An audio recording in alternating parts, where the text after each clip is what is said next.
Prince Mahmud পরিচিতির জন্য যেন নামটাই যথেষ্ট। কিংবদন্তি এই গীতিকার, সুরকার ও সঙ্গীত পরিচালকের নগরবাউল জেমসের সঙ্গে একাধিক গান হয়েছে।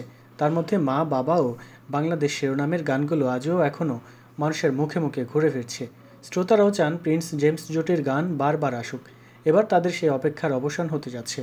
সম্প্রতি এক সাক্ষাৎকারে তেমনই আভাস দিয়েছেন বহুকালজয়ী গানের এই সুরস্রষ্টা। গণমাধ্যমকে তিনি বলেন, গান নিয়ে বর্তমানে আমার তুমুল ব্যস্ত সময় যাচ্ছে।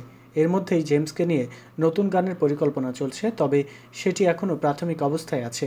বিস্তারিত জানাতে সময় লাগবে। জানা গেছে, জেমস দেশ বিদেশের কনসার্ট ও প্রিন্স মাহমুদ ব্যস্ত আছেন নতুন সৃষ্টিতে। এই অবস্থায় সবার ধারণা এই দুই তারকা একসঙ্গে বসলে মিলবে নতুন গানের খবর। এদিকে আসন্ন পবিত্র ঈদ উল ফিতরে মুক্তি পেতে চিত্রনায়ক সিয়াম অভিনীত সিনেমা জঙ্গলি, এই সিনেমার 4টি গানেরই সঙ্গীত পরিচালনা করেছেন প্রিন্স মাহমুদ।